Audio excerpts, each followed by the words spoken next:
Okay, so it's time to embark on everybody's most favorite thing on the planet, which is perspective. So what I'm doing now is I'm putting 1 point and 1 point and drawing between those 2 points. Probably one of the biggest skills that you want to develop, especially when you start working in perspective, because what you're doing is you're creating a target and an aim to draw to, which ultimately makes it easier to be able to construct and build out perspective objects. So for almost all of these, what we call 1 point drawings, which means that there's going to be one part, one plane of our drawing that's parallel to our picture plane or parallel to our horizon line. The horizon line is the first line I drew, the long line that's flat, and then every other line that I'm drawing now is going to be there's going to be one that's going to be facing us, or there's going to be four parts of that, four lines on that that are going to be facing us, and then the other lines are converging to the vanishing point, meaning that I'm drawing from the corners and then going back to the vanishing point to determine the depth of my objects. That's a really important skill to be able to have.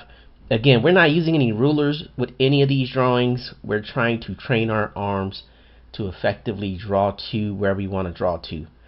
So this exercise is designed just to help us to be able to effectively construct cubes, but also now we want to really think about and introduce line weights. For the most part, we're always trying to think about three line weights. We're trying to think that there is a thin line weight, a medium line weight, and a heavy line weight. In some applications, we'll use the heaviest line weight to do the silhouette of our objects.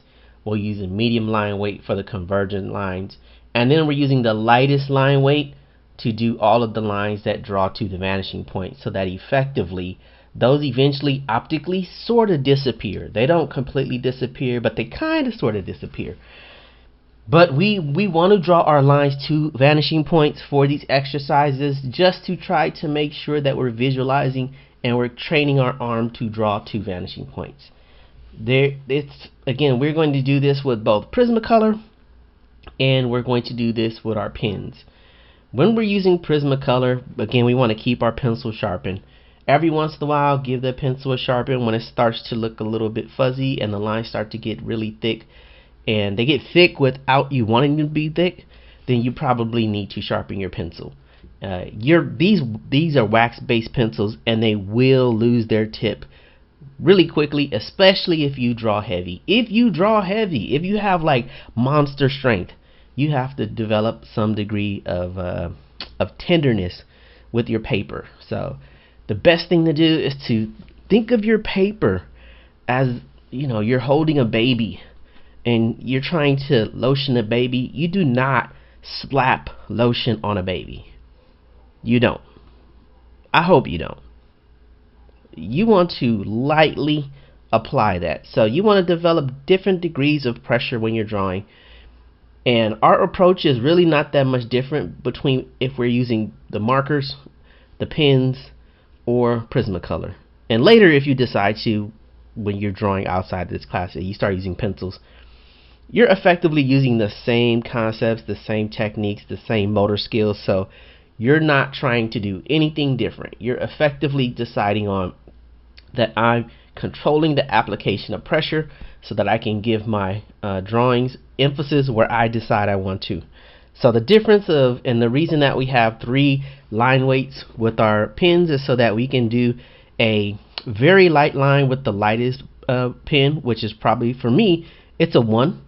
The medium is 3, and then 5 is my heaviest. So I'm doing all of this initial drawing with the 1, and I'm, again, same thing. I drew a line, and then I have one vanishing point. So all of my converging lines are going to that one vanishing point.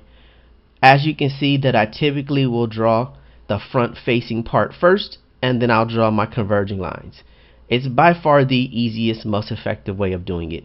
Is you want to draw the lines that are going to be parallel to your horizon line, and then you can go in and you can start drawing all the rest of your converging lines. It's going to make your life so much easier. Once we draw the entirety of our object, then we want to start thinking about where do I want to apply my line weights. And you'll see that I'm constantly doing the aim where I place one dot and then place the other one. Even though I've already drawn a line, I'm still going back and doing the same thing where I place a dot, and then I connect between the lines. It's mostly a mental thing. Not everybody does it. Some people will just draw the line, but it's a mental thing to train yourself that you're going to have the dot, and then you're going to connect it. You can see that I'm rotating this paper around, like I'm tossing pizza, and it's mostly because at some point you kind of recognize like how effectively your arm moves to make lines. Your arm may not move the way mine is moving, so it may be different for you, but to effectively make these nice clean lines, you want to be able to move your paper so you can keep that axis of rotation, that axis of movement with your arm. And if you keep your paper in the same spot, it's sometimes difficult to get that angle to work, and so you start using your wrist. If you rotate the paper, you can keep your arm fixed, and you can get your arm moving from your elbow and your shoulder without having to use your wrist, and you can make much longer, cleaner lines, and you can control the pressure of your marks.